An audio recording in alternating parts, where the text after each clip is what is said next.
Merong mga kumalat na mga video mo in the past na binibira mo si Trillanes, si Risa Ontiveros. Tira ka ng tira, Senador Trillanes.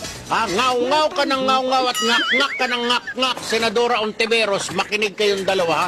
Pag-uuntugin ko mga ulo niyo, mga balasubas kayo. Huwag kang puro paganda ng paganda, pa-makeup ka ng ma-makeup. Kahapon, ang puti-puti na ng mukha mo sa sobrang kapal ng makeup mo.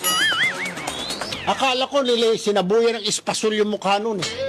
Ganun ba talaga kaputi yung mukha nun, Ivy? Parang sinabuyan ng espasol. Pakala ko ginudgod sa espasol yung mukha ni Ontiveros. Papakita lamang ng mga walang utang, walang laman, sina Senador Trillanes at Risa Ontiveros. Tanging itong dalawang senador lamang na ito bayan ang walang kinalaman sa paggawa ng batas. Kaya dapat lumayas na kayong dalawa dyan, dahil wala kayong silbi. Ang alam nyo lang gawin, mira ng tumira at maging source ng fake news. Mga demonyo kayo. Iboto po ninyo yung may mga utak at mga matatalinong mga mambabatas para hindi matulad dito sa dalawang itong mga ugok na walang kinalaman. Ha? Paulit-ulit ng sinasabi na ito ang batas. Pero itong dalawang ito, ha? Pinagpipilitan yung kanilang opinyon ng ipis. Ha? Hoy! Gumawa ka rin ng batas, hindi yung puro kayak-yak. Puro kayo, para kayo magkasintahan ni Trillanes, puro butas laban kay Duterte hinahanap nyo.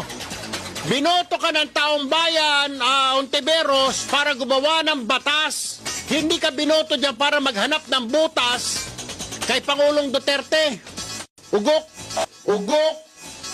Ayon po ako, Tatay Diggs, na si Kiko Pangilinan na yata ang pinakabobong abogado sa balat ng lupa. Itong batas na ito walang silbi. Hindi yung nakakatulong eh. Nakakatulong ito sa mga sindikato dahil nagagamit ng mga sindikato ang mga bata. Nakakatulong din ito sa mga bata na may mga criminal instinct. 15 anyos, wala pang alam. Siguro ikaw, Pangilinan, wala ka pang iisip nung 15 anyos kang hinayupak ka. For the win na kwentuhan. Ayan, Kailan ka huling umiyak? Ayun. Yan ang maganda. For the Erwin na pagkakaibigan. anong masasabi mo sa barkadahan sa Senate? Meron ba? Talaga bang may mga magkakaibigan? Meron. Pero meron din yung mga makukulit. That was me.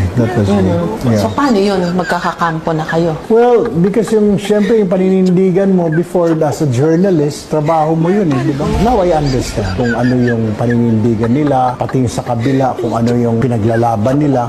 The more you get closer to them and work with them, the more you learn about what they're fighting for rather than looking from the outside. So ang sinasabi mo sa akin, Senator Tulfo, malinis kang politiko? Kasi sabi nila, in this country, wala naman daw malinis eh. Lahat na may bahid ng dumi or kurakot or corruption. Depende, Jessica, kung paano mo titignan yung tao. And then makikita mo naman sa kanyang actions kung siya ay magnanakaw. So bago ba naging politiko ito, may mga negosyo na